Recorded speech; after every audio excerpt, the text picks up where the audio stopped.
So class, today I am recording the lecture for educational purposes and for future classes. It will not move, it will only be targeted on me, so you don't have to worry about your presentation today. There's the opportunity to edit it, etc., so we can take some downtime and do discussion, etc., and I think that the recording will still be okay. I don't think there should be any other challenges other than I need to articulate myself, so if you think that I'm yelling, it's not that I'm yelling, but I'm trying to be clear enough for the camera. So I'd love to get started. Today we are talking about cognitive behavioral therapy, which is many times very exciting for new clinicians who would like to find a model that provides an outline, sometimes manualized. Treatments are very exciting because you get a toolbox that you can use for the future. We're going to talk a little bit first about how cognitive behavioral therapy has come together. And what we'll do is talk a little bit about that and your thoughts about where cognitive behavioral therapy has come and where it will go in the future. So when we think about cognitive behavioral therapy, essentially it is the idea that cognition excites emotion, which excites a behavioral response. And so that's a complete combination of a thought process to a feeling to a behavior. Those are two different models. So you have the behaviorist and you have cognitivist. And those two models have come to fruition or to a marriage that has produced cognitive behavioral therapy. So the behavior therapies, I think, have been mostly the foremost behavior model in the sense that it's been around a very long time. And I think that it originated a lot sooner than what are traditional cognitivists, even though we understand if we look at the brain, we know that cognition has been around for years, but in terms of theories being developed, I would posit that the behavioral theorists really came out strong. And so in the 1950s, you had Aaron Beck and you had Albert Ellis, and what happened there is that behaviorists really believed that there was a process that took place where your behaviors were a direct response to what you were thinking or what you learned. And behaviorists never really talked about cognition, even though it was almost there.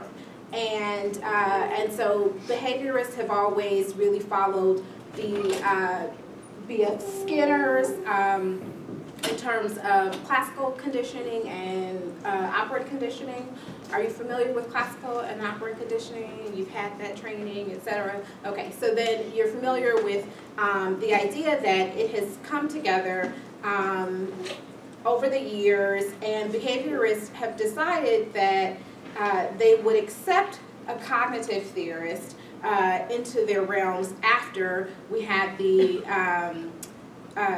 who is the cognitive theorist who promoted the bonding of cognitive behavioral therapy. It's on Beck. It's on the tip of my tongue. So you have Beck, who about the 1950s, about the same time, comes out and says that it's really about the way that we think, how we process our feelings that lead to behavior. And so he took a larger look at the thought process before the behavior. And so it's interesting because if you guys recall, when we talked about meaning making, there were several students who said, this kind of reminds me of some Freudian concepts, some very unconscious concepts. Well, that's exactly what happened. That Beck was trained in psychoanalysis, so he had this true feeling of that most of what we thought was very unconscious, and that when we made those unconscious thoughts conscious, that then we could start to process how to change behaviors, etc. And so he may use different terms. He actually left the psychoanalysis and system and developed the cognitive therapy model. And so you'll note some similarities among the two. So then about that time, they had a lovely marriage, and cognitive behavioral therapy was born. When we talk about, we're going to go through some interventions that are both cognitive and behavioral, and when we talk about these, you yourself will come up with the idea of where you fall on the spectrum of cognitive behavioral therapists. So there are cognitive behavioral therapists who truly believe that you can sit in sessions for and treatment for a length of time and go through these kind of processes of exploring meaning and taking time and then working on behavior. And then there are other people on the other extreme who say, now that we have this set of tools and we know that if it's a thought problem, we can fix the behavior, we can do this within 15 sessions, right? And so then you have the manualized cognitive behavior therapy. And so it depends on really what you feel like, and what we'll talk about more is who your client is and what your setting is. Because if you're in a setting that says, we have a high risk behavior, there's a child here whose behaviors need to change from a tantrum, out in the street, that we need to do this within 20 sessions, then that's going to be probably the model that you use. If you are in private practice and you're working with someone who has challenges in relationships and, potentially, sabotages those relationships and has some very negative behaviors, there may be a longer process that you're open to. So when we're thinking about how to implement cognitive behavioral therapy, you'll really have to feel who the client is as well as where your setting is.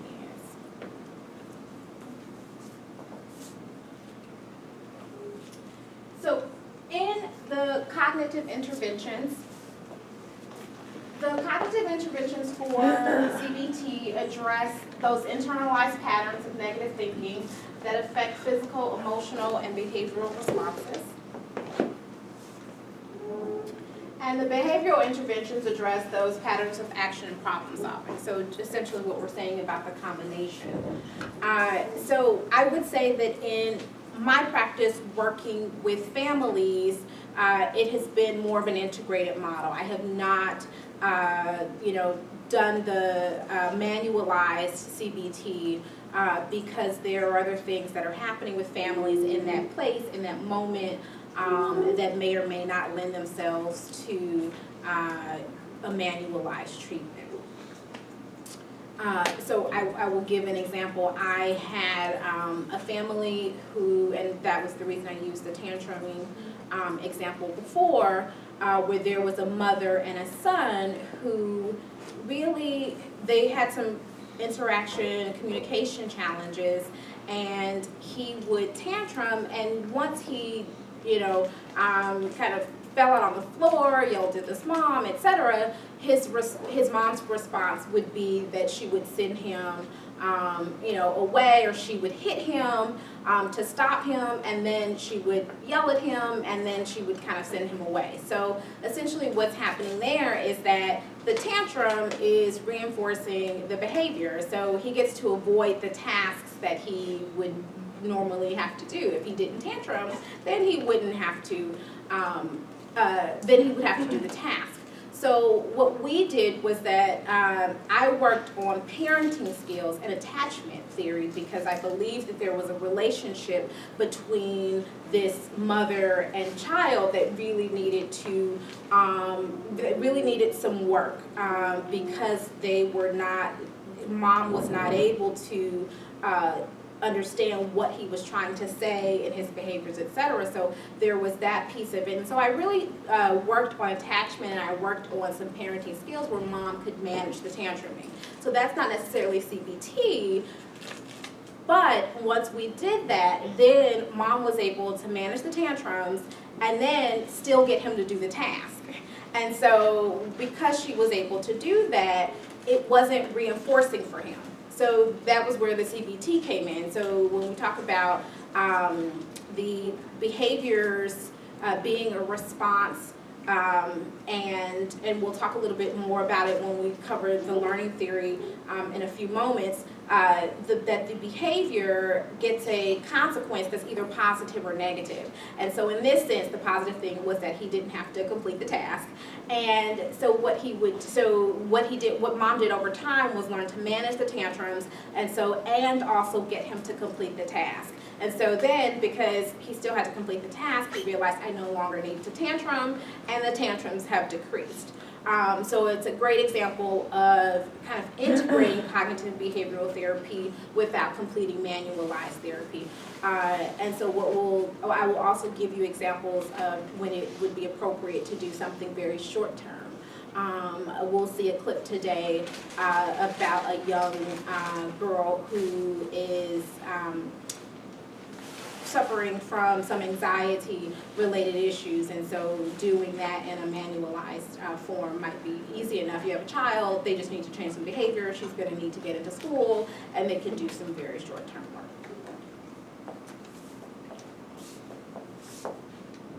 Okay.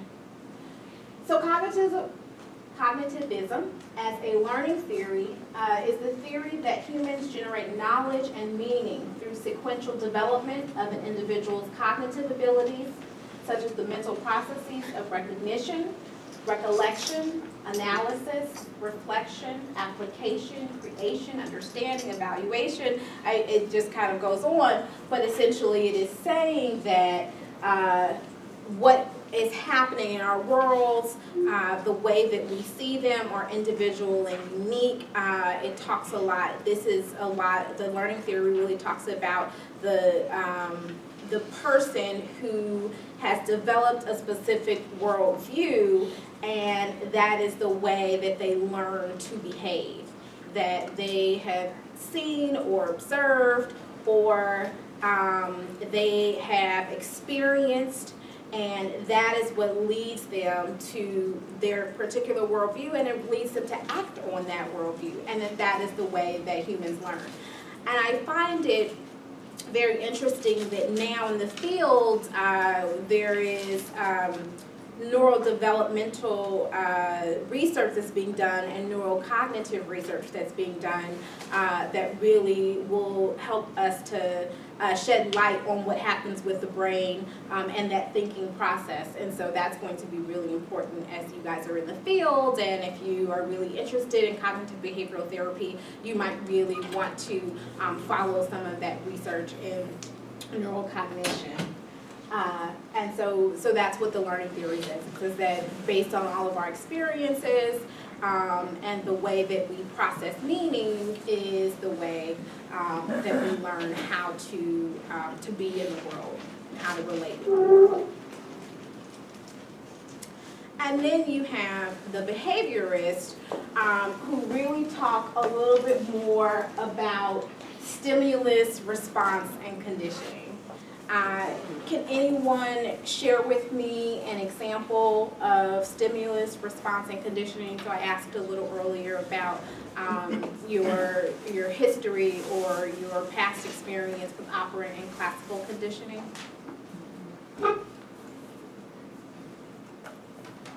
I think this has to do with the Pavlov, and the example was when he trained a dog to salivate at the ring of a bell, because he paired the bell with, I think, meat, right? So he ended up, because he salivated to the meat, he ended up salivating to the bell that was paired with it.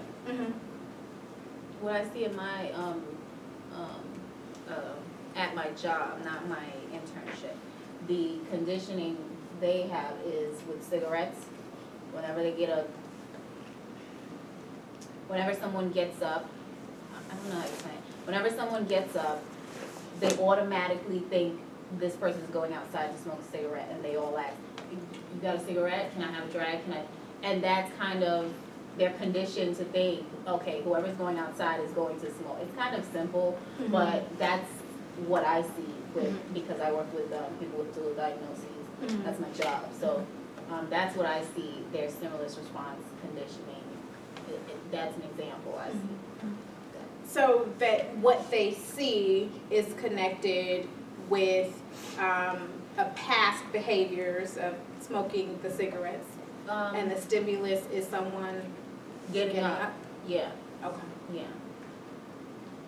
Would an example be, like trying to get a child to stop, pee in the bed, where you would, like, maybe an alarm, like, let's say the parent you know that the child usually pees around 3 o'clock, so they set an alarm for 3 o'clock, and then after a while, the child's body's conditioned that the alarm is gonna go off at 3 o'clock, and then they get up before the alarm goes off and is able to go to the bathroom instead of peeing in the bed? Yes, I think that's a great example. We go back to Pavlov, who gave us an example, and then we kind of bring more examples. And so your example of a child having an alarm clock at a certain time that will have them wake up to use the restroom is a perfect example of, over time, if you remove that stimulus, that they would still behave in that way. I think about that even with my daughter, that I usually, when she just started potty training, I would wake her up at 3 o'clock in the night to go use the bathroom. And now she gets up on her own. It annoys me, but she gets up on her own at 3 o'clock to go use the bathroom. So that was a perfect example. And so the way that a behaviorist would begin to work is that generally it means that there is a negative outcome that you would like to work on. That's why we would start with any type of therapy, is that there's something that is the opportunity for change. And I would give the example of a dog, which is considered a neutral stimulus. So you have a dog, you see a dog, there's nothing wrong with the dog, but once the dog bites you, that's the event that causes the fear of the dog. And so what might happen with a behavioralist is that they'll do some desensitization and try to pair it with potentially nice images in order to change the response of fear to the dog. And so that would be something that someone might work on in cognitive behavioral therapy. Would CBT also be used for people who have certain phobias, like agoraphobia or things like that? Would they put bugs on them? Right. Right. So the question is, would CBT be used for agoraphobia? And I would say that yes, it would be used for agoraphobia. It's there's I think the desensitization component would be used in CBT. CBT again has been, and we talked a lot about evidence-based practice. And so some of that is finding the most of the research, and a lot of the research for CBT really talks about depression. It talks about suicide or self-harm risks, as well as anxiety, and it's also been used in schizophrenia, which is an article that you'll be reading for the next week. So, good example.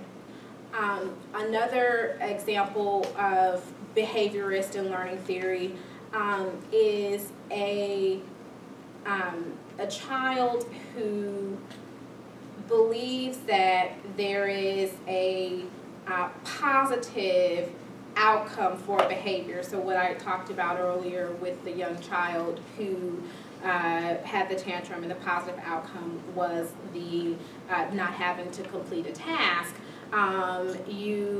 What behavior therapy might entail is just matching a different response to the stimulus, which is what we did in the therapy setting, and so you kind of change the outcome. So whether it be a positive outcome or a negative outcome, and so we'll talk a little bit more about how to assess that. What is it we're going to be working on? If you're going to start using CBT practices, how do you start assessing once a person walks into your office?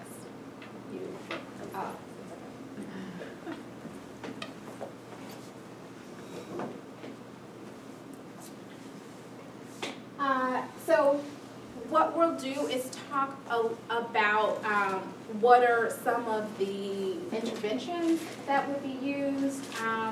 So cognitive restructuring techniques to change maladaptive thoughts and patterns.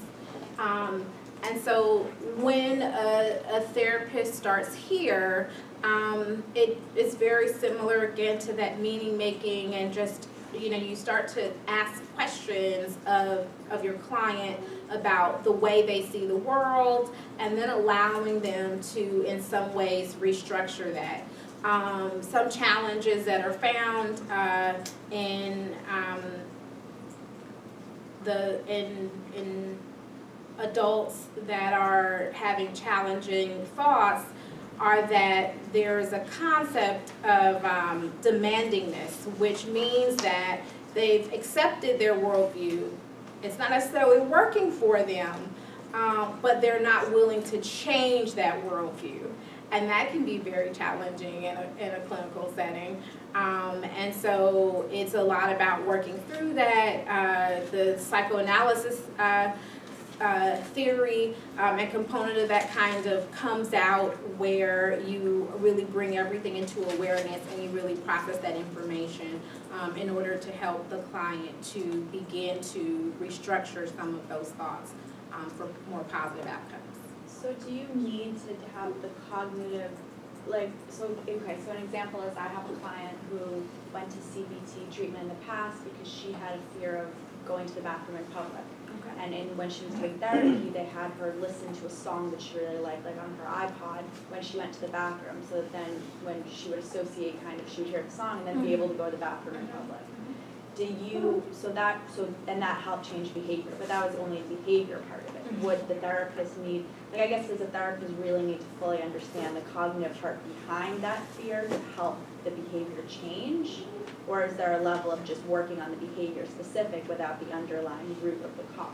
If that makes sense. Right, so your question is, or your experience has been that you had a friend who worked on was afraid to use the restroom in public. Right. And that the It therapist seemed like they've just worked on the behavior. worked on the behavioral component. And so I would believe that would be an example of a behavioralist. When we talked about that, those kind of extremes and in the middle and the continuum, someone might just easily do a behavioral intervention and that may work. That is not necessarily a true blend of the cognitive behavioral treatment. And that's kind of where you get some behaviorists who just do a little bit of cognition potentially in the beginning of the assessment. They asked a few questions.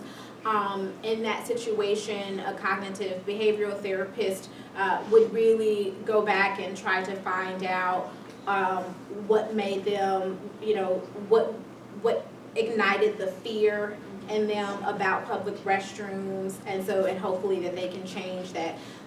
So if, the last experience of a public restroom was one where, someone had not flushed the toilet before they had walked in, it is that visual that has caused something to happen, and so it would one of the thinking patterns which we'll cover is that just because it happened once doesn't mean that it's going to happen again, and so that would be considered overgeneralization. And so processing that within a session would give you the cognitive portion, and then through that then you would have a behavioral portion, which then they've attached the music as a positive stimulus in order to change the behavior. Any other thoughts on restructuring? I was just gonna add, so I had taken a CBT class during the winter here, and, that, like, something similar, Rachel, right? That had like come up, also we were talking about that, and, the professor was saying that, like, we were doing a lot of like different behavioral components, and he was like giving examples, and someone asked about like going back to try to figure out the cause of something before you act on trying to change the behavior, and, it really came up that it depends on the type of it, like, the type of behavior they're trying to change, because sometimes if it's too stuck in something that like happened earlier, then you do have to kind of talk more about it, because you won't be able to get past a certain point behaviorally, they won't be able to do it. But certain examples like work very well if you like just stick behaviorally, you don't really have to know why. Also, like generally I think CBT like is very current focused. There is the cognitive component which is also current focused, but sometimes you don't even have to go back, it depends on behavior. That's what I was. Yeah, I think it's an excellent response, which says that it depends on what's happening for the person in front of you, and that it depends on if you can get through that process in order to start working on behavior.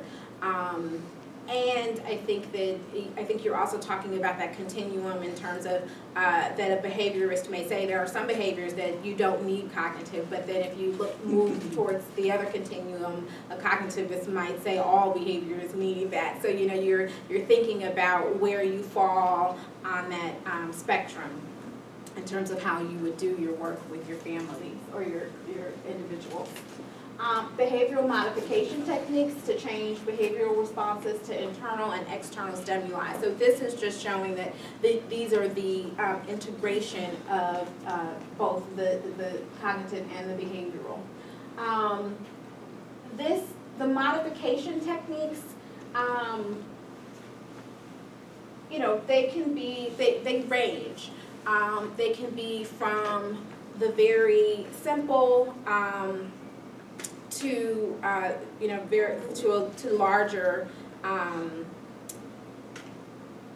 behaviors that need to be adapted. And so you might, in behavior modification, you might have a client who just needs to walk into a room and also needs to take deep breaths, etc. So there's this, they'll in cognitive behavioral therapy, they'll also use coping skills in order to modify behavior.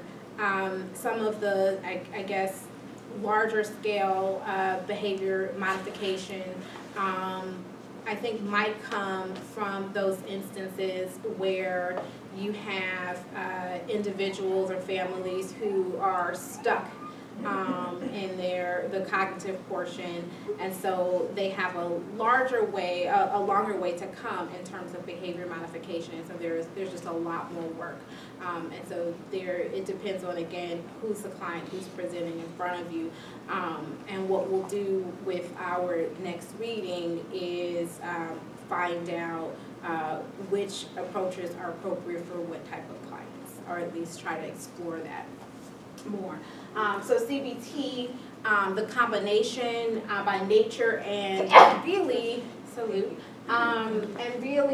I think by, and I always go back to this, managed care become brief and time-limited interventions, and this kind of goes back to what we talked about in terms of risk. Can you think about any risks or types of behaviors that it might be important to use a time-limited intervention? Yes. For like suicide ideation and yeah. And so your example was suicide ideation, and also like attempts. Right, because Yes. if it's something about like actual safety and urgency, then you don't want it to be like, well, let's talk about when you were born, because like right now you might do something to harm yourself or harm someone else. Correct. Yeah. So I think when you're talking about, and I just want to separate the ideation from the attempts, Okay. because ideation means that you've likely made no attempts. And so the risk changes a little bit, because then you can, with ideation, you can really explore, Right, you uh, can leeway. right, what's happening for them, where do they start to see, suicide in their environment. And I just, to, quickly break off, I am doing a presentation on depression and bipolar disorder, and there's been a large impact, and there's more research being done about the publicizing of bullying and those youth who are bullied committing suicide and it being placed on television, and that more teenagers are starting to see that, and so they haven't made any attempts, but when they get frustrated, they start to think in that way. Right. So yes, it just kind of, with suicidal attempts, that's definitely a high risk because something could happen immediately. Go I ahead. would say self-harm too as something distinct from suicide. Mhm. Right, so if you Or are cutting yourself, Yeah. et cetera, that it would be important to use a time-limited intervention. I was just gonna say with things like suicide and self-harm, I think the time-limited intervention is also helpful because you don't wanna set up a dynamic in which you're that person's lifeline, like they can't self-regulate and can't, talk themselves down from feeling suicidal without your help. So giving them the skills and then saying, okay, you can do this, without creating a situation where they're very dependent on a therapist. So you are saying that, in that vein, that the client should not depend on the therapist, but rather obtain these coping skills within an adequate amount of time, so that when these urges, kind of present themselves, that they can manage that without needing to contact the therapist. Yeah, I mean, because the therapist isn't gonna be able to be on call for them for the rest of their life, and so if you draw something out, you're gonna set up that dynamic. And I would also just kind of challenge in the sense that yes, that presents the time-limited view, and that also knowing that CBT has a basis in psychoanalysis, there are some people who may need a longer amount of time because there are a lot of thought challenges and schemas that are being adapted, et cetera, and so it might take a little bit longer, but yes, if you could get to that sooner, how great would that be for your client? Another type of example that would be good is that, let's say if you just accepted a really important job, and there's a certain a big phobia that you have that's related to the job, and you really want to get over the phobia before the job starts. Mhm. So, someone gave an example when I was taking the class, of a job being across a bridge, and you have a fear of driving over bridges, and you already accepted it, and you really need to take the job because you're winning, you really need a salary or whatever. So kind of using CBT to help you with that before the job starts. That could be a quick, right? You could, you definitely, I probably need a lot less sessions than the 15 that might be standard and manualized, but I think it could be something that is possible, right? If there's the opportunity and the motivation, and I think that's another thing that we talk about in terms of the length of time that a treatment may take, is that if you're motivated for change, that you're ready to start this process, consider new schemas, and then consider new behaviors, as opposed to someone who doesn't feel as motivated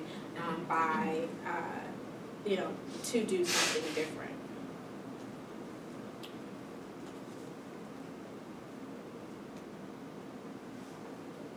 So in this, there are some basic clinical tasks that are done.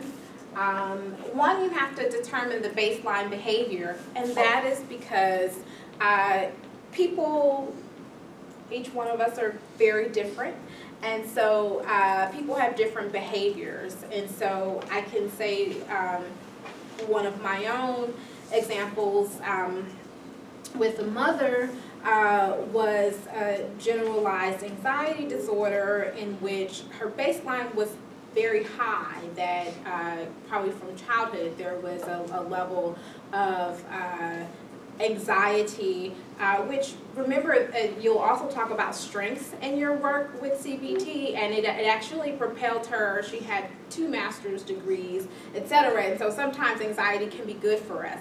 It prompts us to do something. We're worried about whether or not we're going to do well at something. We might put more energy into it, etc. So she had a pretty high baseline. She was involved in a domestic violence relationship, and that increased her level of anxiety because now she was fearful for herself and for her child. And so in this sense, what we had to determine was what was her baseline, so that I was not, working in the therapeutic environment. I couldn't bring her back to very calm and, what someone else's baseline might have been. And so through the exploration, it's important to ask questions and get to that baseline. What was your anxiety like before this occurred and this changed? So doing an assessment, you want to start thinking about that baseline behavior so that you can see what you want to change. Identify the role of cognition and behavior, and so that would be for those clients who could not understand the reason for their behavior. All they could think of was, this is what I do, and this is what I don't like, or this is what someone else does not like, and I have to change. And so this is the part where the client and the therapist really work on that psychoeducation. So then you start with providing psychoeducation about what is the relationship between cognition, which incites feelings, and emotions, which incites behavior. So if you're starting to work in that session, that's what you want to do. You want to start providing some psychoeducation, some background. So all the reading that you're doing is really great because then you'll be able to relay it. And I think that's what I also hope for Blackboard, is that what it does is that once you've read it, you can really articulate it and you can explain it to other people, and that's exactly what you'll be doing in the clinical setting, is that you'll be sharing what you know about the relationship between these things so that your client can understand that that cognition relates directly to behavior. Identifying antecedents to behavior. So you want to know what comes up for someone first. What happens before the behavior? What thoughts arise before the behavior? And so it'll look different for different clients. So some will be a thought process of negative thinking patterns, the overgeneralization, it happened once, I think it'll happen again. Or it could be this example where the antecedent is someone getting up and that sparks an idea of someone smoking, and then I'm going to go and smoke. And so you just have to see what it is your client before you, what comes before the behavior. So you want to be able to explore that as well. Increase rational thought. So you'll process that with them and help them to understand and change some of those schemas, change some of the negative thought patterns, and start to come up with more rational patterns that are based in the here and the now. What's reality for us. Desensitization techniques, which we can talk a little bit more about, but essentially, it depends on the type of client. I have one client who does not have an active social life, and so desensitization, might start with potentially even online interaction with others, seeing how they feel about that, because they don't necessarily have to be in a room setting with others and socializing, and then potentially going out for coffee with one person, and then potentially inviting 2. So it kind of desensitizes you to interacting with people, to the point that when you get to the larger group, potentially you will have had enough experience and, you know, you've been able to test the waters. I think that's a big piece of CBT is being able to really test the waters through the work that you're doing. And so how do I feel about this? And then you check in with your therapist to decide whether, you know, did you have high anxiety, did you have low anxiety? And so as a clinician, you will always monitor what's happening for the client and how they feel, if things have changed, et cetera. And that really happens with desensitization. Sometimes you have to modify the environment. It means that you have to change what antecedents are there, and that can be really good for clients that if they you know, not that they could leave your placement, but that if something incited them to smoke and they were working on not smoking, that they could change their environment to places that do not smoke. And that happens a lot with teens and marijuana, et cetera. Just like change your environment, don't hang out with the people who are smoking, that kind of thing. So it kind of goes in line that modifying the environment can be very important for changing behaviors and being aware of antecedents. And then generalizing those successful behaviors, which I think can be highly challenging. I think much, John, to what you were speaking about is the relationship between the client and the therapist. And so those successes can be, you know, you can feel them in the session, and then when a client leaves the session, they could, you know, they are not as motivated to use the skills, or they believe that the skills are more associated with the clinician more so with an ability for them to do it for themselves. And so it's really important to make sure that you can generalize any successful behaviors. So we touched briefly on the common thinking errors. We started with overgeneralization, mental filtering. That is just kind of focusing on the negative and never really talking about the positives. I'm sure you've had someone who, like, every time you saw them, all they talked about were all the negative things that were happening in their lives, and you say, like, wow, that must really be a sad existence, and you really, you know, kind of don't understand why that is their experience, and they never really say anything positive. And so that's what mental filtering is that they are filtering out all the positives and they're only focusing on the negative. And so what you would do working with them is work on talking more about those positives so that they're not filtering out the positive experiences. Can it be negative to do the opposite, to always be focusing on the positive and never recognizing the negative? Yes. What could that affect? So you're asking what is about the opposite? What happens if you're always thinking about the positive and never talking about the negative? In that situation, that means that you have to really think about rational. That kind of when we're talking about being here in the moment, like what is the truth? What is the reality? And we'll talk a little bit more about that. Maybe emotional reasoning.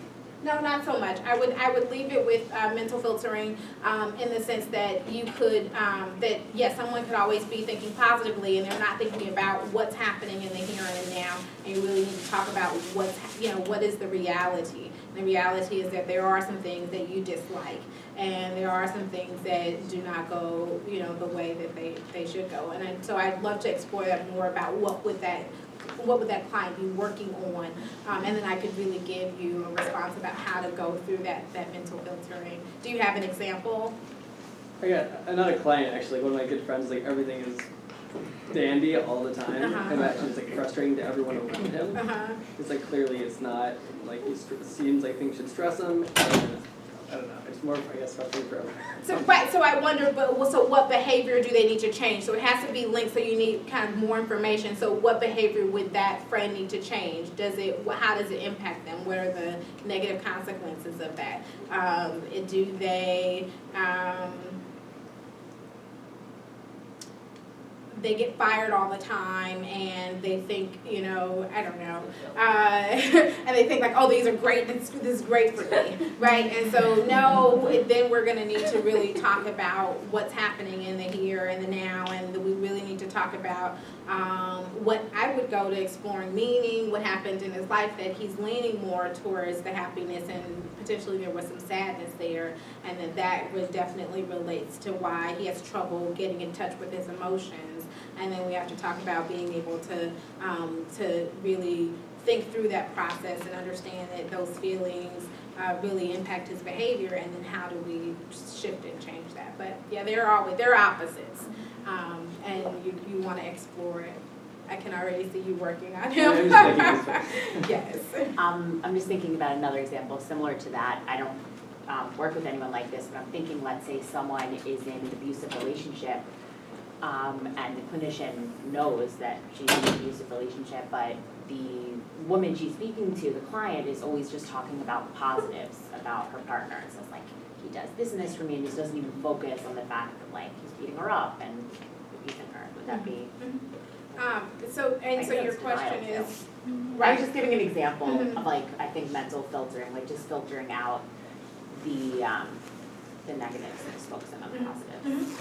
And it can be maladaptive. yeah, that it could be maladaptive, yes. Yeah. So your example is that a woman who's experiencing domestic violence and but isn't really able to see that, is really talking about all the positive things that happen in that relationship, and really in cognitive behavioral therapy, it would be starting to bring to awareness that there are some negative things that are happening, and that she's filtering them out for a reason, and then they can move on from there. And I would also argue a little bit, just with that specific example, as far as domestic violence, that there's, as far as meaning making, there's value in understanding that woman's meaning of those positive things. The negative things don't make the positive things disappear. You have to understand the person is not black and white, to be able to come to a reality. So you're saying that there's a lot of meaning making that has to go into that process. What does that mean for her to only think about the positive things in the relationship? Exactly, and also, I mean, people that get into situations like that, it started somewhere. It didn't start with domestic violence generally, or didn't start right off the bat. There's a relationship within that context where that was able to happen, which needs to be examined, but you need to understand the meaning and the relationship to them. Mm-hmm. And then so in that way, that cognitive behavioral intervention might take a little longer, right? So when we're thinking about time limited, we're thinking about this 15 session, that probably wouldn't necessarily be appropriate for this domestic violence history, because there's so much more kind of uncovering meaning that occurs in order to get to a behavior change. And I mean, you see that in a lot of work in the domestic violence organizations and agencies, and I used to work for, say, Verizon, where it really took a very long time, and when you think about the courts, sometimes they also had a men's battery program, and they always wanted this short-term out. They always wanted it to be within this certain amount of time, which is really challenging, and a lot of people didn't really get through it, and that is really unfortunate. So it's something to think about is how do we articulate the continuum of cognitive behavioral therapies in terms of how long it might take to reach a desired outcome. John? I would argue that in both of those cases, that there's almost like some thought blocking going on, and from like a psychoanalytic perspective, it's almost like a sort of reaction formation, that there's like something there that's too painful to confront, and so it goes exactly the opposite direction. That would be that might be my take on it if I was speaking to them about it. Mm-hmm. Mm-hmm. Yeah. So, and you start there and see what they say, right? Because, are they going to accept it? So sometimes there's the challenge that some of those revelations can be really hard. And just like with psychoanalysis, with cognitive behavioral therapy, there are some risks associated with beginning this type of treatment, because there are some things that are going to be uncovered. And there can be a lot of emotions that come out crying in the session, et cetera. So there's some risks with CBT. Jumping to conclusions, generally means that you don't have any facts and you are saying that essentially this is going to happen without actually having the true facts to back up that this is going to happen. And so a lot of times you'll need to intervene in a client who who jumps to conclusions, and even in your mind and somewhere you're saying, I don't know that makes sense. And so we talked about that in the meaning making, is that when you start to feel that you ask the question, you have to bring that out, whatever your thoughts, I'll bring it into the session, and then in that way you can help them to see that maybe they are jumping to conclusions, that this is not, that there are no facts to support this, and hopefully that will help them to see that a lot differently. Emotional reasoning, where things are again made based on emotion and not rational thought. So it's a lot of bringing them back to very rational thought, very here and now, what makes sense. Black and white thinking is where there is no gray area. So something is either right or something is wrong. A lot of this comes up in borderline personality disorder, and CBT has been used in borderline personality disorder. I have a teen who I'm no longer seeing. There's this, when you think about the DSM, they categorize behaviors, and sometimes a diagnosis can be really challenging for a particular client. So in the DSM, you cannot diagnose someone with borderline personality disorder before they're an adult. But I worked with this teen who had very much, met all the criteria, and so we were working in this way to intervene. And so the research is varied on borderline personality disorder, but there is thought that if you go through this process with them, with changing the way that they see the world, and the way that they respond to it, that they can kind of come to a more balanced sense of self. And so this black and white thinking is very important in CBT. In the initial sessions with her, she would, in one day say how much she hated her grandmother, and for that entire session could never say anything positive about her. And then in the next session, it was complete, praise and glory, and she's the best person in the world, and never would I see a balance that, so the truth about people is that, hey, they've got some of their negative characteristics, and then there are some positive things about them, and that you have to kind of be able to recognize that in people in order to have a more balanced perception of the world. And so here in black and white thinking, they're just saying that there is a gray area, and so we need to talk about that gray area so that you're not working in extremes, because extremes can really result in some very risky behavior. Should statements, which are, I should be here, or I should be able to do this.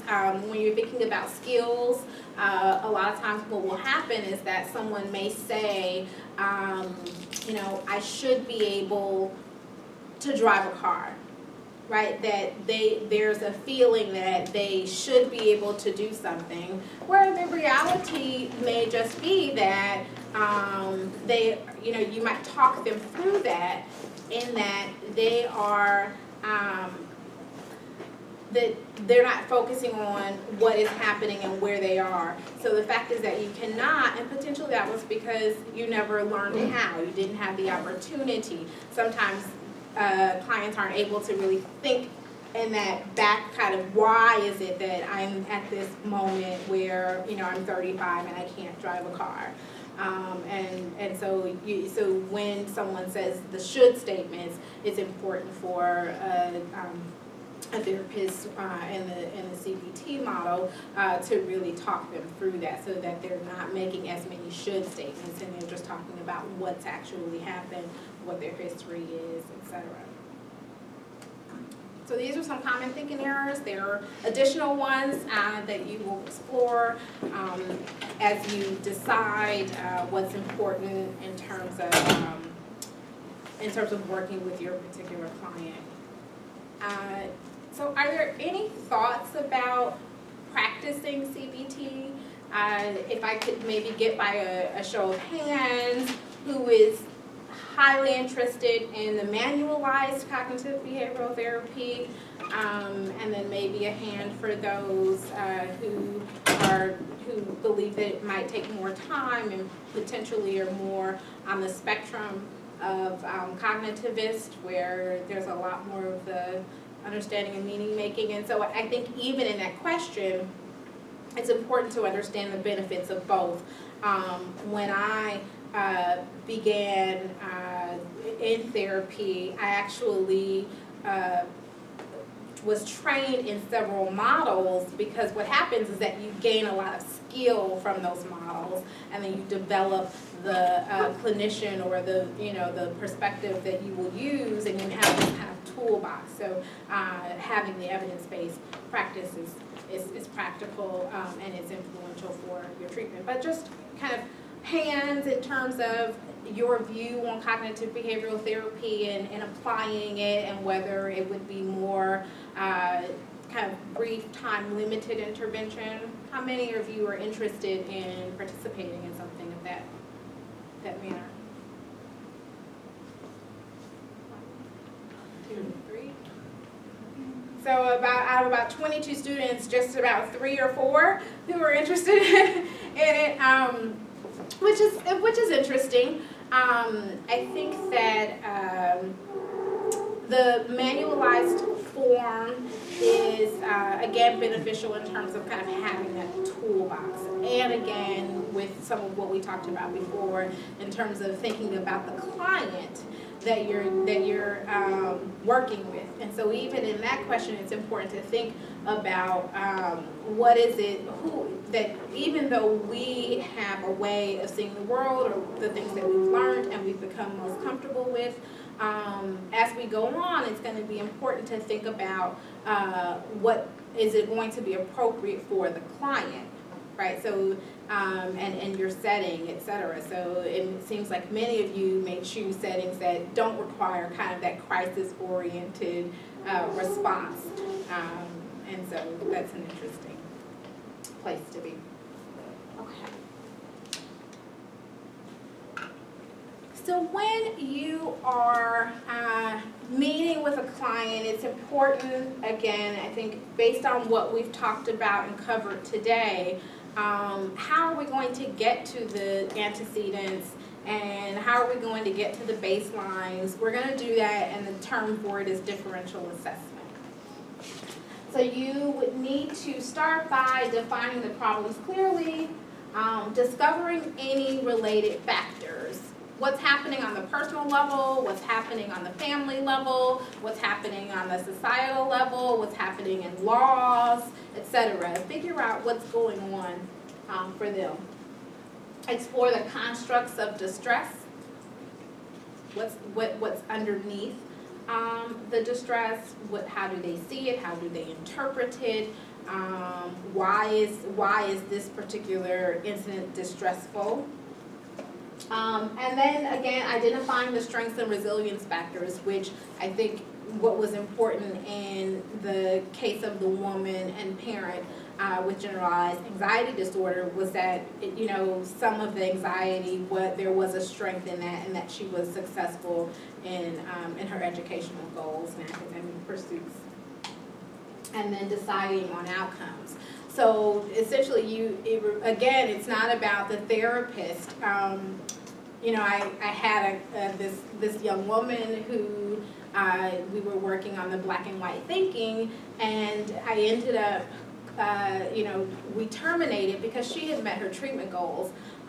And this young woman had gone off to a community college, and I wanted her to go to a four-year college. I was like, do we need to work on that? Like there was this moment of the clinician kind of deciding what the outcomes are. And so just, thinking about that is really important, that when you're deciding on outcomes, that you're really thinking about what are the outcomes that the client is going to need to help them to feel successful and be able to really take yourself out of that. So what I'm going to do is show you a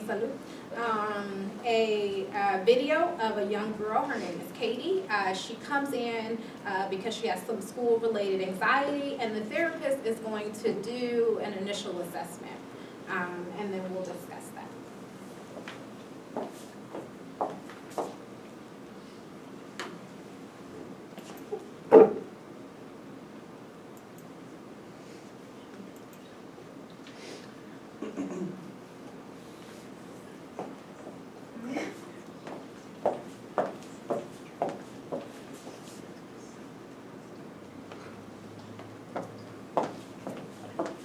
Okay, so if we can get the volume going. It's off down at the bottom. Okay.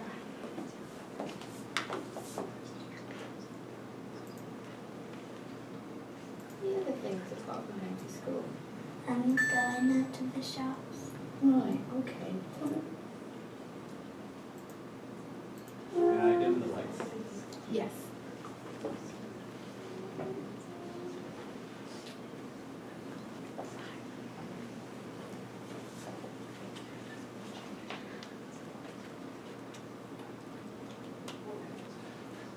I think this one never dims. Okay, I think it.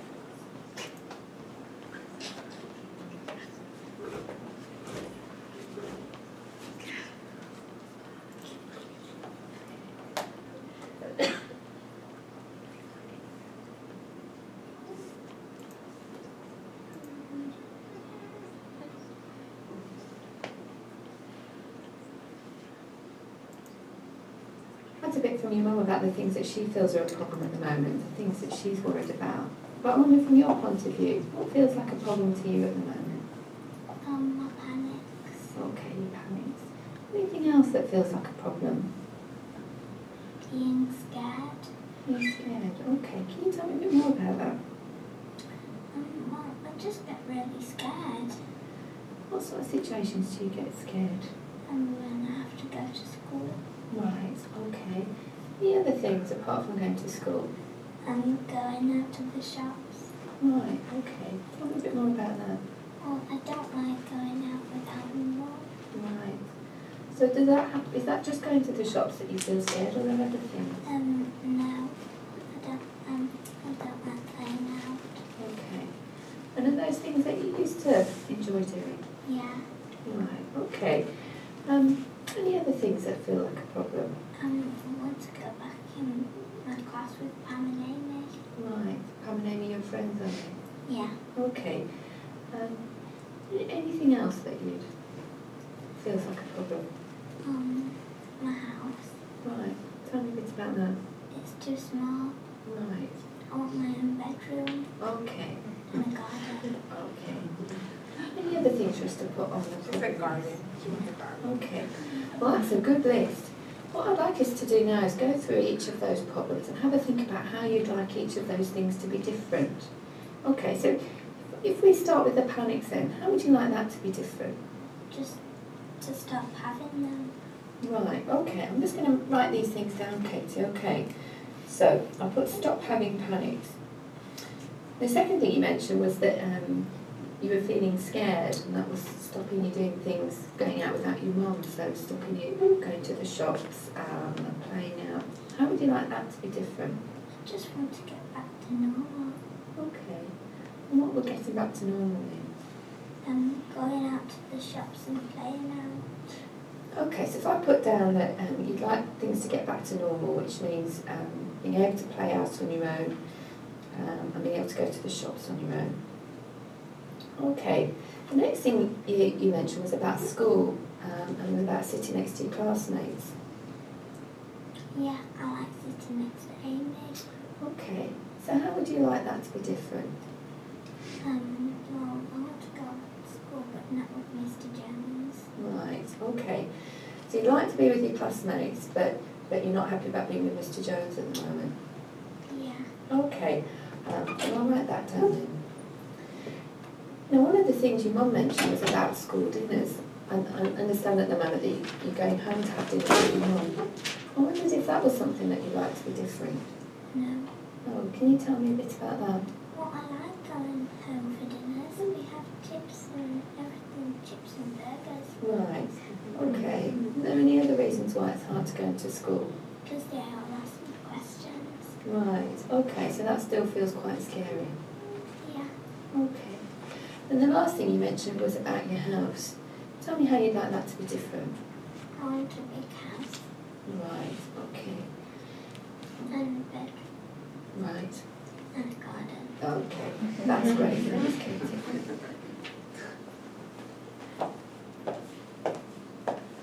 So if you think about her initial assessment, so when we're working with children, a lot of times it's important to interview the child, to get their feedback, to set the treatment goals, the outcomes with her. If you saw that she asked what did she want, she said I wanted to get back to normal. The clinician was able to really identify what normal meant for her, and then later we'll see an interview with the mother. Was there anything that you noticed about her assessment in terms of what are some of the interventions that were being used in addition to her defining outcomes? Some of the other things that were on that list. This kind of off topic, but I just wanted to know why she didn't ask what her issue was with Mr. Jones. I don't know, she just kind of said, okay. I don't know, I just would have asked that.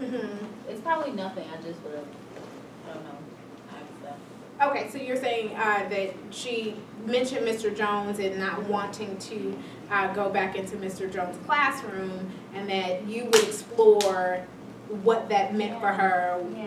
what adult figure, was it because he was male, was it just kind of figuring out what that was about as opposed to what this Meaning making, position? why, what, yeah. I think that's a good clarifying question. I was thinking the exact same thing, like it could have, hypothetically, that teacher could have ridiculed her in front of all the students, and then after that, she got like some form of social anxiety, because she was so embarrassed. So it definitely like could have happened just from one instance, you know, so I was thinking that. Yeah, so potentially she missed out on an assessment process there.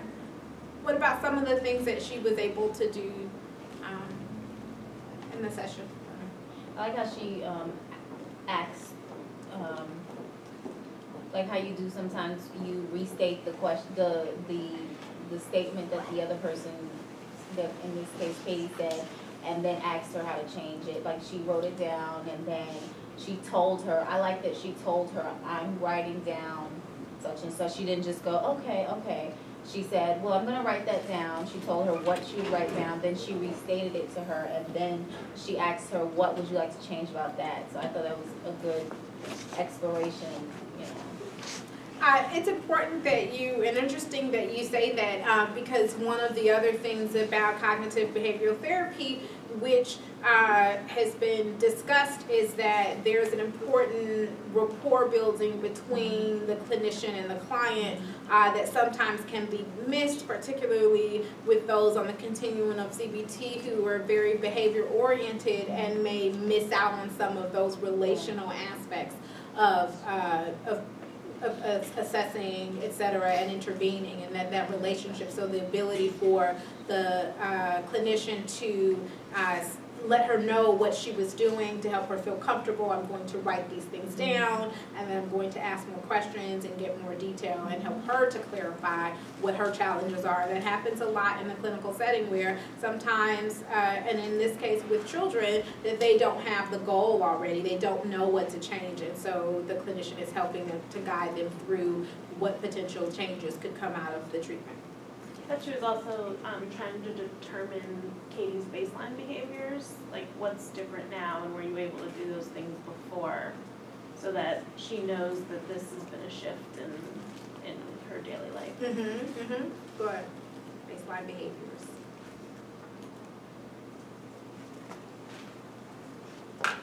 So what we're going to do is see the interview now with the mother.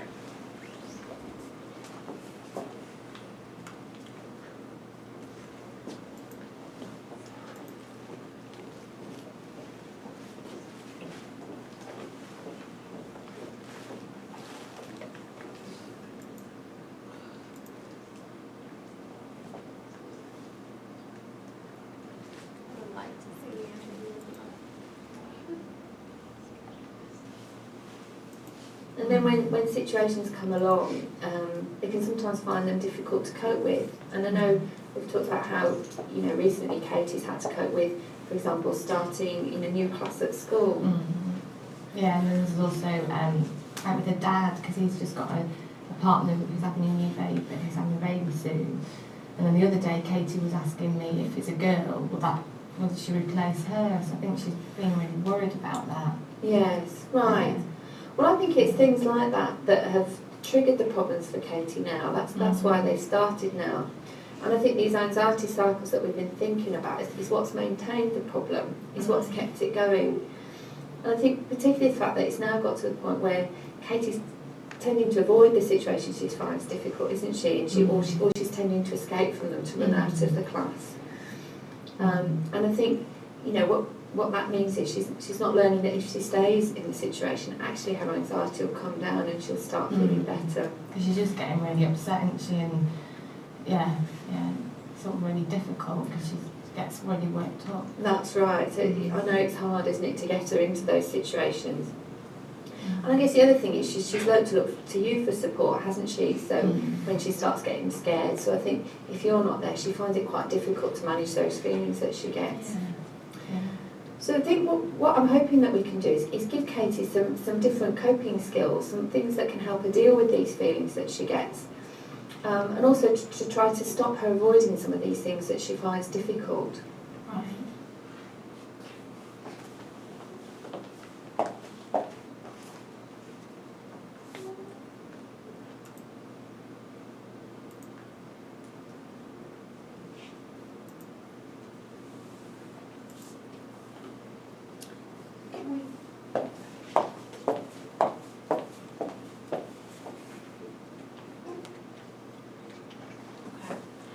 So what I'd like you guys to do is just get in groups of 2s or 3s, and I would like you to talk a little bit about, now that you were able to hear the mother share a little bit of the history, you start to hear about what's happening with the father. You heard a little bit from Katie. If you could just talk a little bit about micro level assessment of what's happening for Katie, meso level and macro level. So what's happening for her on the individual level, what's happening in terms of family, and potentially some societal things that are happening for her that help us to start our assessment. And then what we'll do in the following classes, once we move past differential assessment, we'll talk about the treatment plan. Okay, so just, 2s and 3s, you have your associates, will give you a few minutes, and then we'll come back as a larger and talk a little bit about those things.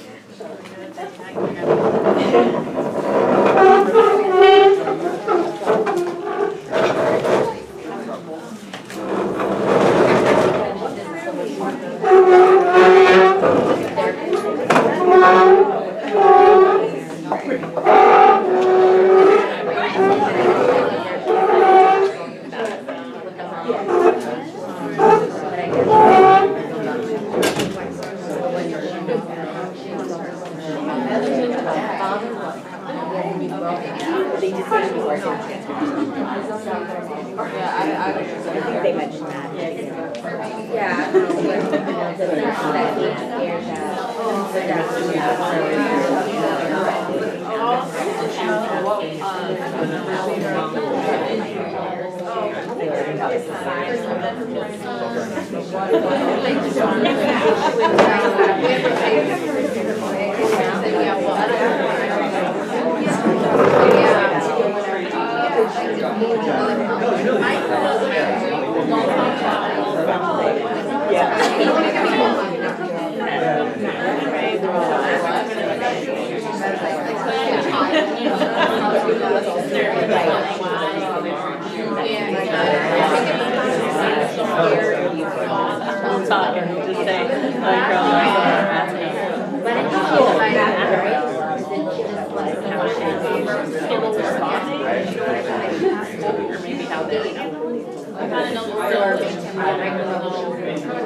Well, micro-mechanics,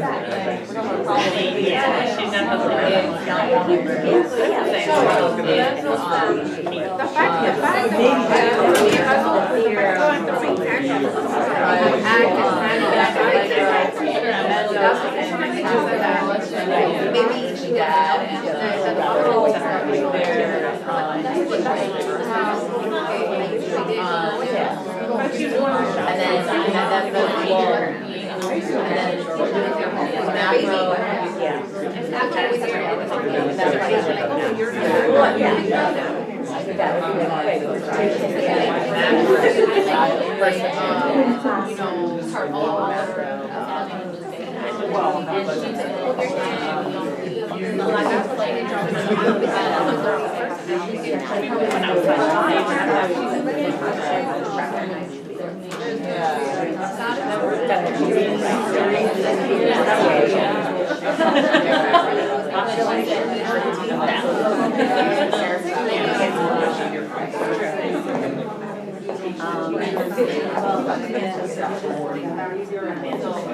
she's scared of you so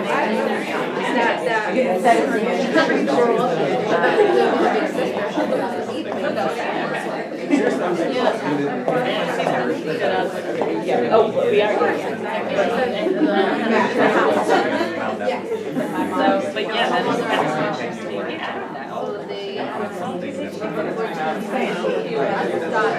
maybe no, the mother just like, I don't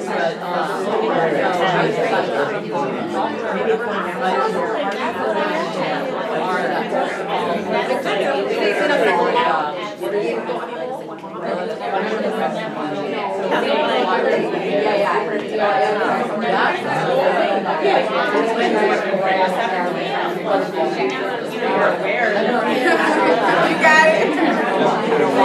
I got it all here.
Just a few minutes to wrap up, and potentially if we can get a spokesperson to really share with the group how you have conceptualized it. I recognize that the video is not, had I played the entire video, it would have been the entire class. It's accessible online if you'd like to go in and look through it all, and so it didn't give you every piece of it, but I think it starts with kind of that exploring through the work with the child, and then also being able to speak to the adult to find out a little bit more and start to conceptualize what's happening for Katie and her family, and then kind of give some feedback. What you might even offer some suggestions for the treatment. So, would anyone like to start?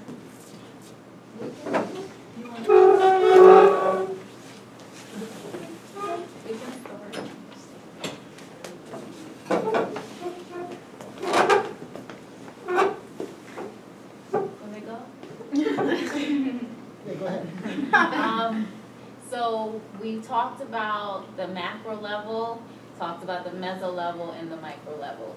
We started at the micro level, which was Katie, the individual, which she kind of clearly stated she's going through. We kind of drew out from the little bit that we got she's feeling anxiety because of what's going on in the home. She's very shy little girl, it seems. She is very sensitive little girl. We went to the meso level. Her family, what's going on in her family right now is separation.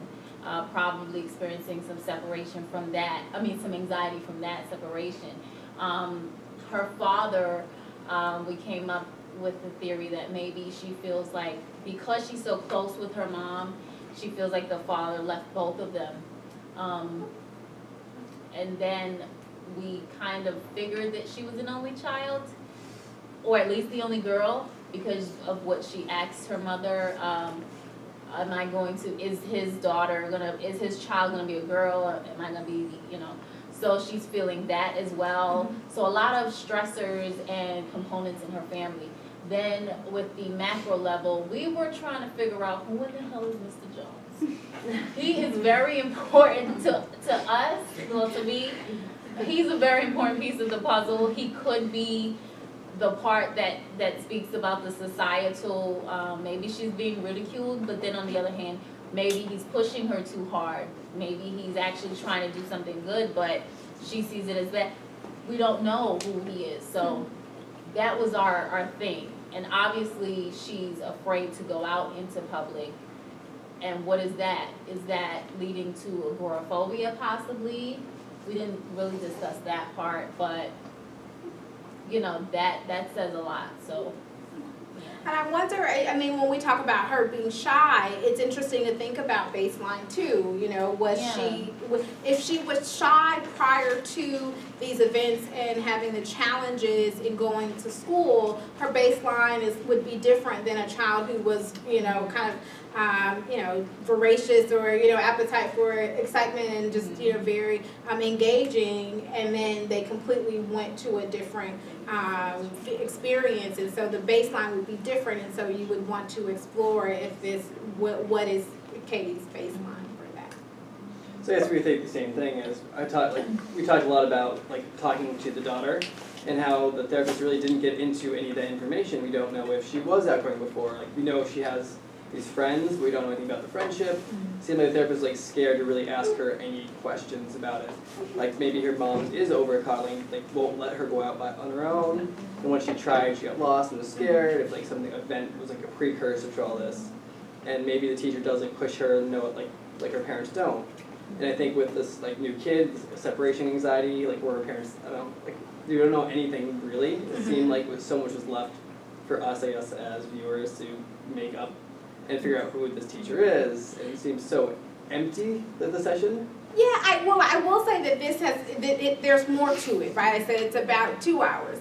But I think it's always important to start to look at these, and then you can almost see where people sit on this continuum, and we briefly had this conversation over in this group where what type of, where on the continuum might this clinician fall in terms of asking those questions.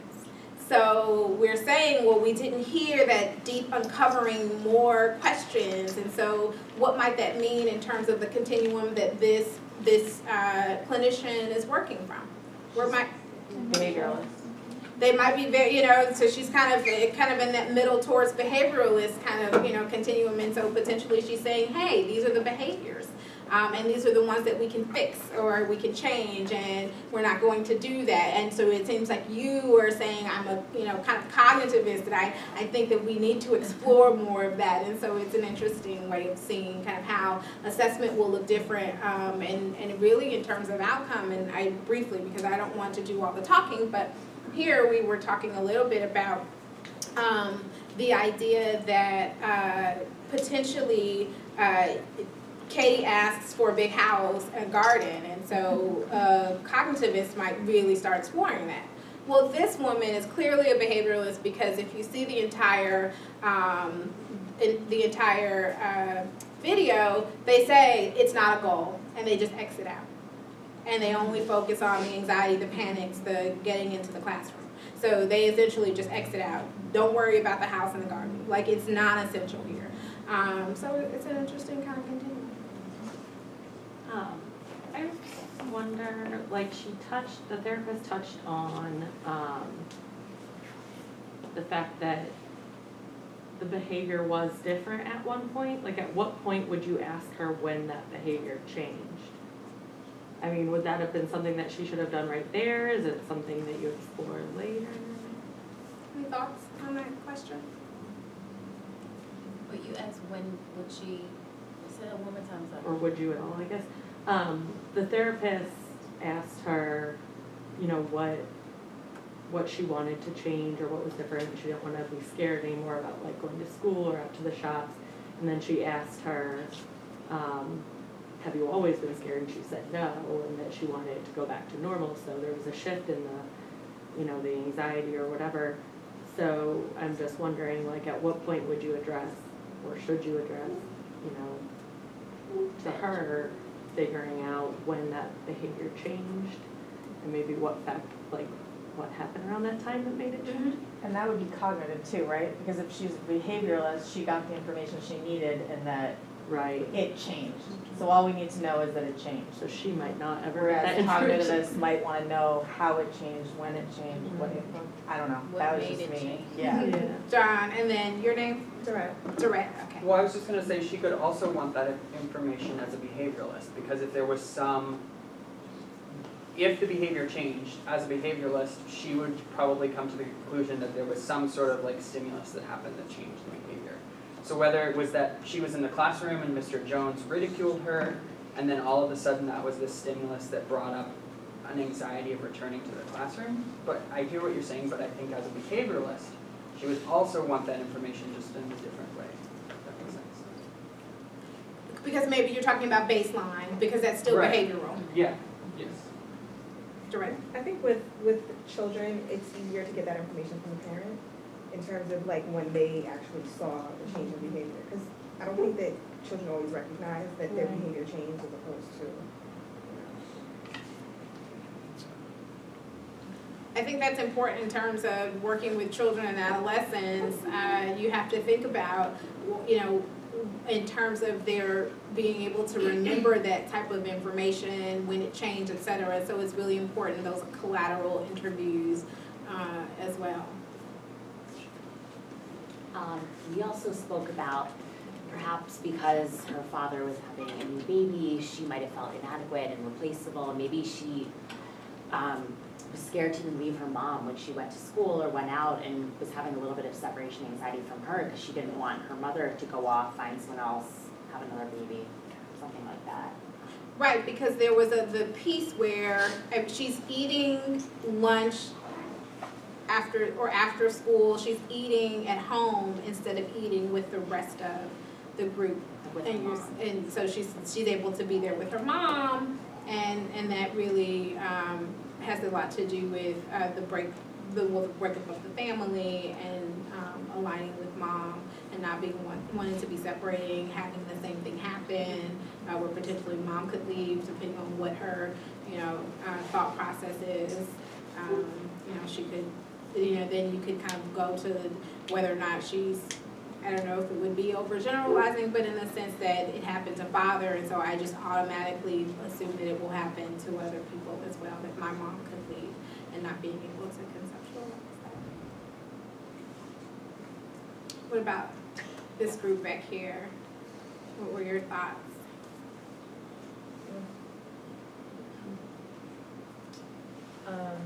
So on the micro level, we were saying that, just basically that she was having, panic attacks, and she was afraid, to go out, and just kind of like problems, internally for her.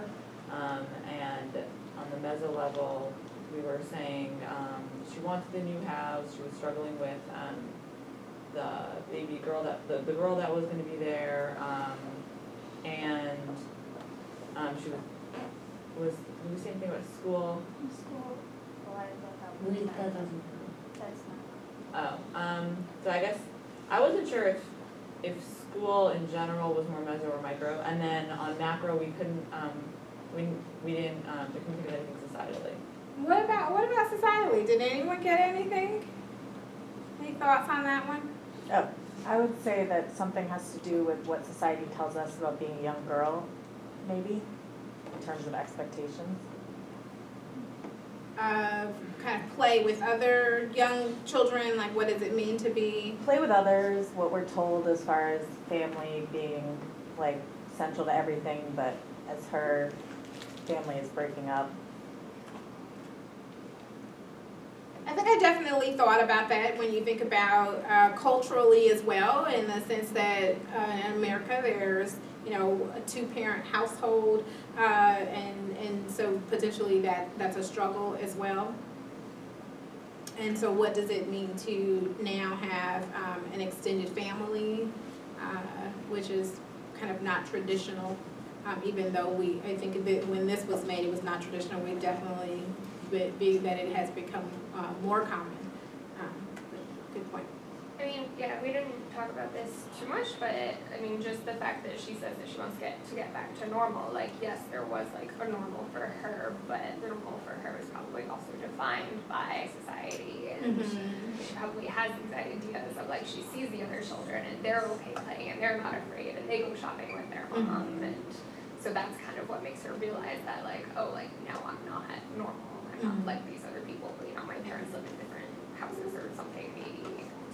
Yeah, right. So when I think when we first looked at it, we might have said normal in terms of panic attacks, et cetera, and then we could also look at normal in terms of family life and what others consider a normal. Imagine going to school and maybe potentially before you had two parents dropping you off, and then now you have one, and what that looks like for her. And then I have one last comment, I think, over here. No?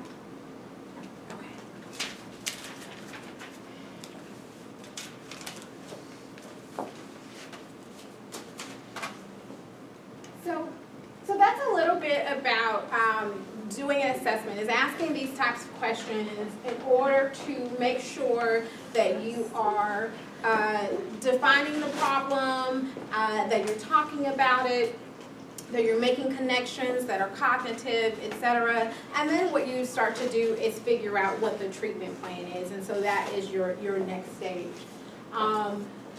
And so a lot of times what I think is important to do is, in this situation where the treatment will be cognitive behavioral therapy, but in most situations it's important to talk to the client about the risks that come with what CBT would offer, and so those risks are highly emotional. So our example here was anxiety, but if you, as you know, CBT, it's related to a lot of moods, so and other disorders. So you have the depressed mood, and in particular when you're working with CBT with clients who've been depressed, the risk is that they get upset, that they're angry, or they get tired. And they're gonna be put up with some things that they might not like.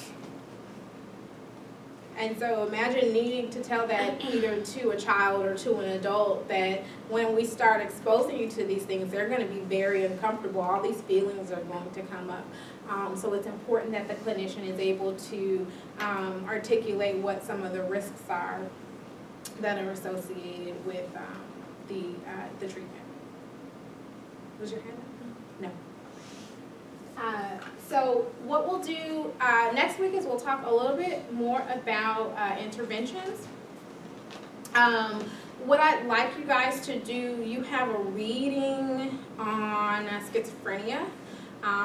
The author is Turkington et al. For next week, I'm going to, in the beginning of the class, put you in groups. And what I would ask you to come to class with is there's a form that's on Blackboard under the unit for cognitive behavioral therapy session 2. And while you're reading this article, I want you to complete this form. And the form is one where you decide whether or not this treatment is appropriate for this population. So if you recall, I keep talking about how it's so important that when we're deciding on treatments, we have to look at the evidence. And so you're going to have a study in Turkington et al. And so what I'd like you to do is on your own, complete this form, so that you can kind of formulate your thoughts on if the intervention is appropriate for schizophrenia. And then you'll come and you'll be able to talk about those in groups, and then we'll talk very specifically about other treatment interventions. Is there anything, because cognitive behavioral therapy is such a short session, it's only 2 as opposed to, I think in the end we're talking about cross-cultural practice, and we have like 5 sessions. So this is really short, and I want to make sure that I'm getting you the information that you need to feel, you're not going to be completely, you don't have the manual, but that we got enough exposure in cognitive behavioral therapy. So because next week we'll go through the treatment plan and evaluating what clients it's appropriate for. Is there anything that you want to take from our 2 sessions on CBT that you'd like me to know so that I can bring that for next week? Anything that you, I really want to make sure we cover X.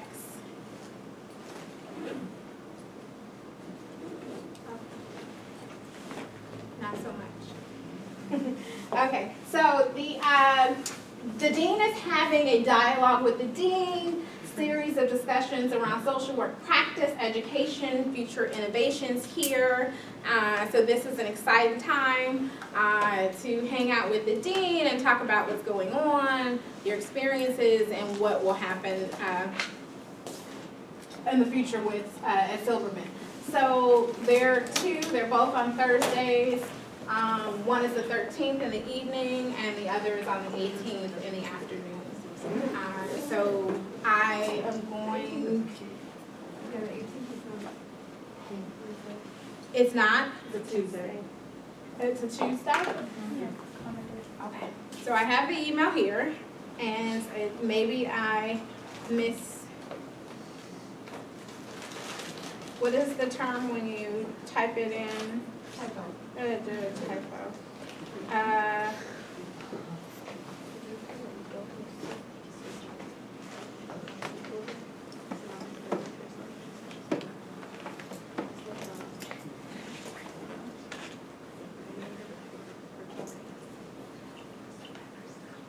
Yes, the 18th, so it is Tuesday. It's the date, that's the day that is incorrect. The actual date is the 18th, and so it's on a Tuesday.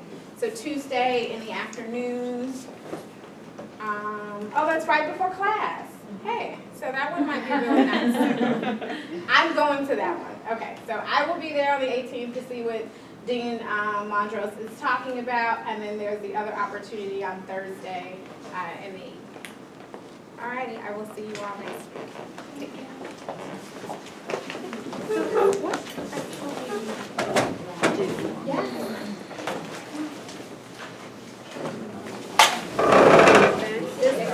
It's this Thursday and next Tuesday.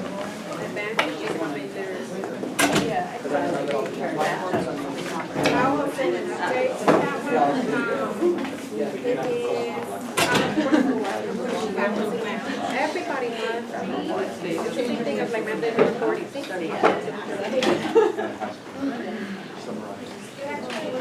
So, I was thinking of this for some reason, send an outline, but no. But if I can Here's full day. so you need to know.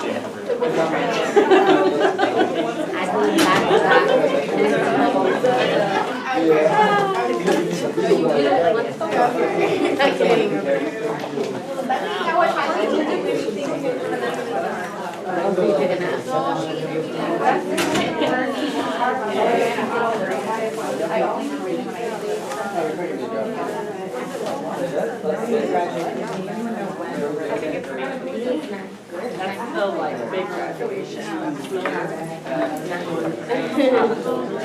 Are you reading everybody else.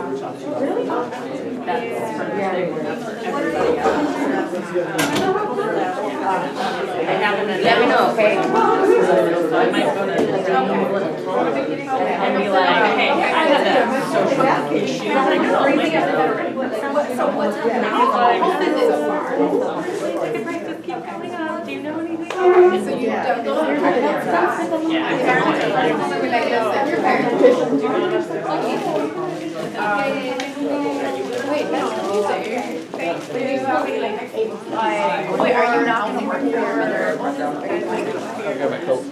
Are you not gonna work for the organization that you work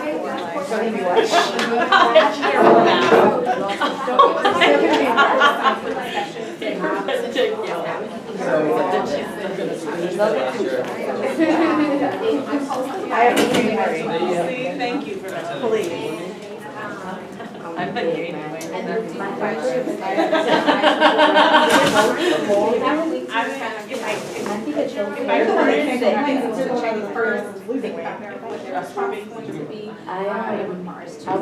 I had such horrible anxiety from spring and the flu that I lost like 20 pounds. Look at her. You know, that, It looks like if I have 2 days, just like you did all that. Whatever. And not just people. That's how I used to be. So I put the initial response is 500 words. That's how I know it's too. Okay. I figured a lot of that over here. And then the response, so there's two. Okay, so you have two. I'll show you. Like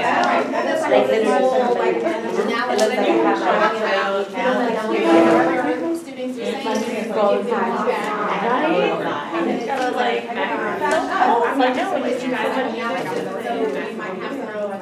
At first you don't think it is, but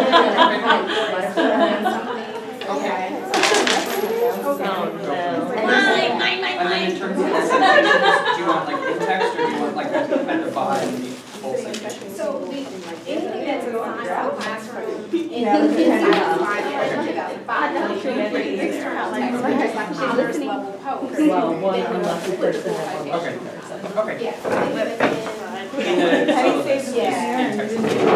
Okay, All right, great, so thank you it's so gonna be on Black. I don't know, I spoke with David and he said he'll email me. Tails up, I'm not picking Like up, for it's this unlucky. week, She if I'm not goes, gonna be honey, on Blackboard. you just got I'll lucky, check that's over always this lucky. week. And it sounds like you know someone in the class, and you Yes, I get do. the post, and Yeah. it forwards you the copy. Okay. Yeah, and if I can't post it, I'll like just email it to you for this week and then I can begin to post it next week if that's okay. Okay, Okay. sounds. Do I need to go back and make up the old ones? I would like you to look at them Okay. and give me a response. So Okay. I don't think the full response, because I'm not requiring that you just join, but I'd like you to know what we've been talking Okay. about. So just do the like the response. Yes, Okay. yes, Okay. thank you. I'm sorry, I just wanted to make sure I had sent you an email. Is your name Christy? Yes, Christy, I got it. So I do have my text here, Okay, yeah. So when you had the phone, I was like, oh, she probably got it. So I'm sorry about that, but it was a whole issue, and then the trades were all delayed. So she has, my grandmother's her second client, I think, and she had an issue with the first one, so she couldn't show up till later. Okay. So I'm sorry about that. I know I only gave her the last 40 minutes, but Yeah. I tried. Okay, and then the PowerPoint slides are on the I saw. site too. Okay, Thank you. you're welcome.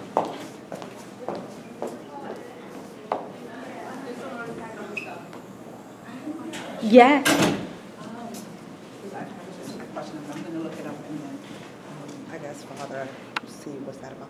You said black and white thinking. Is that like when someone like, only interprets things in one way, like, or negative or positive? Is that- Correct. Does that mean that? Exactly, and so they can't kind of. And they don't see like a balance. Synthesize the balance, there's no gray for them. It's very extreme, it feels like extreme behavior, right? So, Because I work with TV and I mean, Mm. there's one young lady, she's not my client. Oh, but, definitely. Everything is negative. Yeah. There's no positive and basically nothing that is shared. She will look out for the negative. Mhm. I just had that thought about her, but then I was like, no, I don't want to ask, maybe it's not right. No, I think that's a I good have never heard that awareness, and that happens a lot in DV cases, and, you know, so that I think Because that's. they'll use that Mhm. And so in the differential assessment, they might not get borderline, but she might have, but because of that situation and her